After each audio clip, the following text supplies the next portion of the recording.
আসসালামু আলাইকুম প্রিয় দর্শক, আমি এখন প্রস্তুত করব। আজকে আমরা একজন ক্যান্সার জয়ীর সাক্ষাৎকার নিব।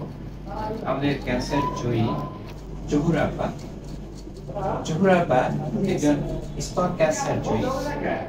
তো তিনি যখন প্রথমে আক্রান্ত হন তখন তিনি চিকিৎসা নিতে ভয় পাচ্ছিলেন এবং চিকিৎসা চলাকালীন তার বেশ কিছু পার্শ্ব প্রতিক্রিয়া ছিল।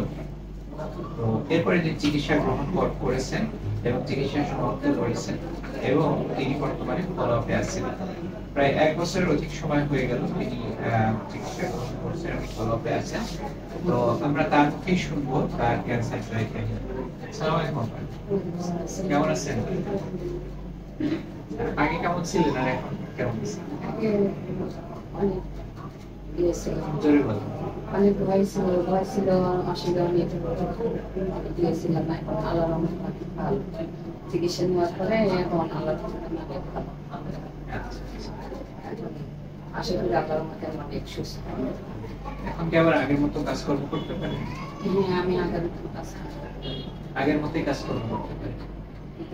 কাজকর্ম করতে পারি, সবকিছু করতে পারি। বাচ্চা আছে তাকেও যত্ন করেন। তাহলে সাধারণ মানুষের উদ্দেশ্যে আপনি কিছু বলবেন যে তাদের ক্যান্সার হলে তারা কি করবে? সাধারণ জনগণ যাদের ক্যান্সার হবে তারা আমার মতো চিকিৎসা নিলে আল্লাহর রহমতে আশা করি আপনারাও ভালো হয়ে যাবেন।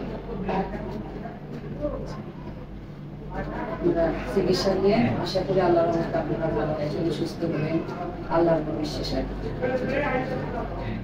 ধন্যবাদ আপা। তো আপা আমাদেরকে আসলে তিনি আমাদের ক্যান্সার জয়ী হিসেবে তিনি আমাদের সামনে একটা পূর্বপরিচিত বাস্তব উদাহরণ। তো তিনি ক্যান্সার যখন শুরু হয় প্রথম দিকে চিকিৎসা নিতে রাজি হননি। পরে চিকিৎসার সময়কার পার্শ্ব প্রতিক্রিয়া বেশ কিছু ছিল, কিন্তু পরবর্তীতে তিনি সবকিছুকে ওভারকাম করেছেন এবং সবকিছুকে জয় করে বর্তমানে তিনি ক্যান্সার জয়ী হিসেবে তিনি একজন সুস্থ স্বাভাবিক মানুষ হিসেবে আবার আগের জীবনে তিনি ফিরে গেছেন। অর্থাৎ তিনি একজন গৃহস্থলী পরিবারের গৃহকর্ত্রী এবং তিনি তার সকল দায়িত্ব তিনি আগের মতোই আবার পালন করতে পারছেন। তো আলহামদুলিল্লাহ, একজন ক্যান্সার আক্রান্ত ব্যক্তিও যে স্বাভাবিক জীবনে ফিরতে পারেন, এটাই হচ্ছে তার চলন্ত উদাহরণ। তো আসুন আমরা নিজে সচেতন হই, পরিবার এবং সমাজকে সচেতন করি। আমার আপনার সকলের ঐকান্তিক প্রচেষ্টায় দূর হোক ক্যান্সার চিকিৎসার সকল অন্তরায়। সবাইকে অসংখ্য ধন্যবাদ। আসসালামু আলাইকুম।